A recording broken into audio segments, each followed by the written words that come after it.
Welcome to my channel. I'm Taiwo Oyatogun.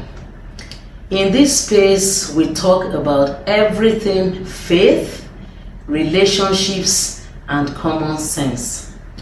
Today, we want to look at a topic that is so much talked about. And that topic is, why do marriages fail? Or why are marriages failing?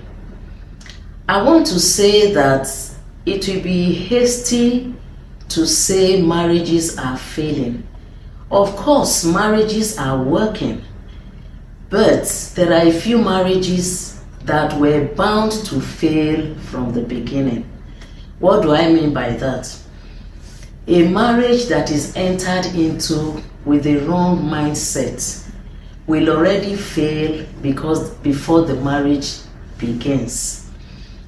Before we go on, I'd like to encourage you to share this video, subscribe, make your comments, and put on your post notification bell so that any week I upload a video, you'll be the first to see it.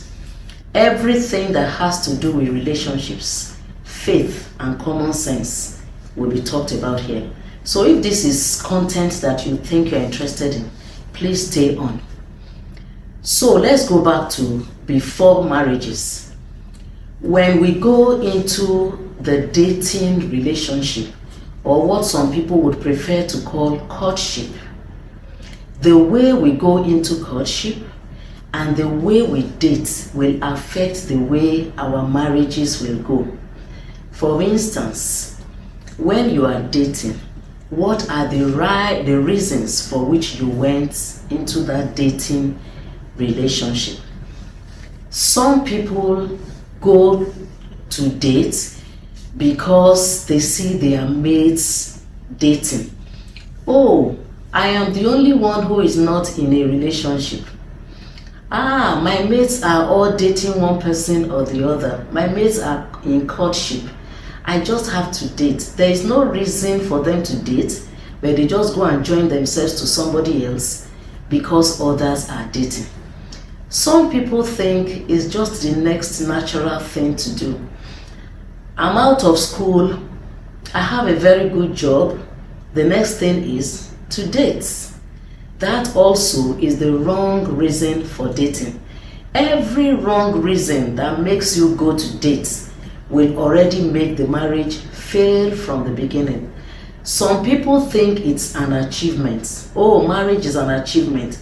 So they tend to look down on anyone who is not married. No, that's wrong. Anybody who has been in marriage was single before they got married.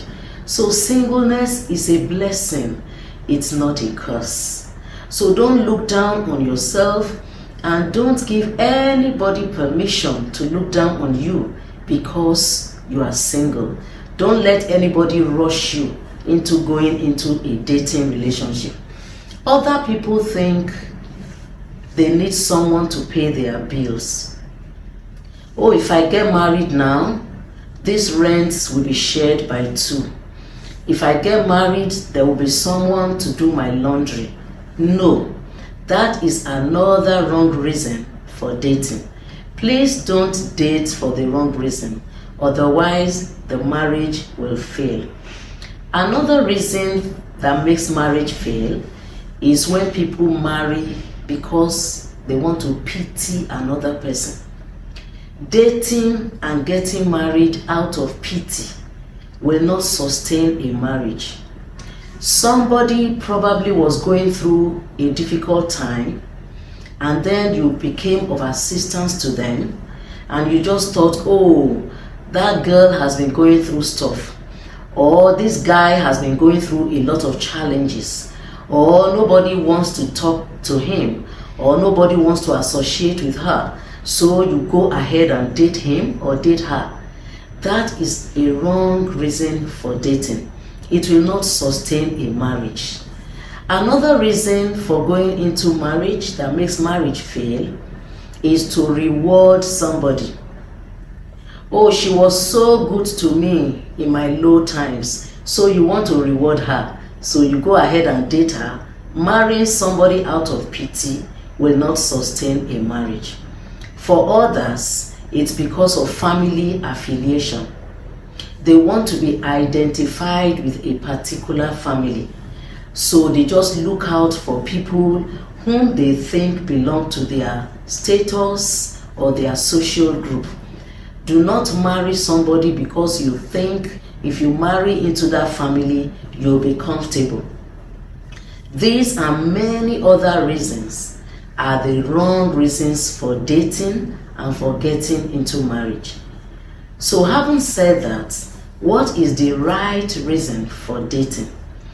As children of God, the only right reason for dating should be to watch and pray.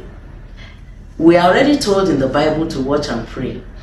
So when you think you are ready to get married, go to God and talk to Him. Ask God to lead you. Ask God to guide you. Sincerely ask the Lord to order your steps. So as you are watching, you are praying.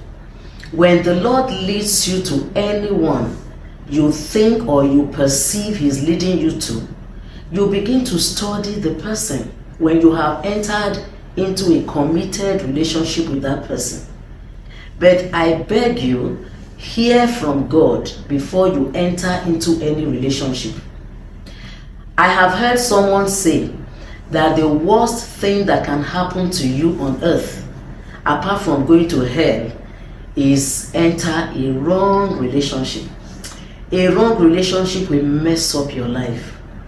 Remember, we are already advised that two do not work together except they agree.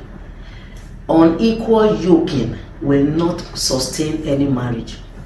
So now you are in a relationship, you think the Lord has led you to a relationship and you are already committed. What you should be doing is watching and praying. What we do is study the person, enter into conversation with the person, communicate about everything that comes to your mind. So as you are listening and communicating and praying, the Lord will speak. God is not a debtor to any man. He's not a liar and He's not a confusionist. He will speak. Remember, the Lord knows the desires of our hearts. He also knows those whose hearts are perfect towards Him. He knows when we are sincere. He knows when we are playing pranks. So let's go to God and ask God to lead us and guide us. So when we enter into a relationship for the right reasons, your marriage will be sustained. There are several other things that will happen in the marriage that will sustain the marriage, but those will be for other videos. But for this video, please enter the marriage right. If you enter wrong or in the wrong way, the marriage will be bound for failure. So in our next video, we are going to look at other issues concerning marriage or dating. How long should I date? Can I double date? What will my parents say? Should I please my parents? Several other videos are coming. But it is important to put things straight and things right, because I hear a lot of things online. I watch a lot of videos and I hear some things people say and I'm like, this is misleading. So if we keep quiet about what we know of the mind of God, the wrong things will thrive and people will take them in. So in this space, on this channel, we are going to be discussing those things that we know God has expressly told us concerning His mind for relationships and for marriage. So if your relationship is working, keep celebrating it. If it's not working, keep working on it. I'll see you in my next video.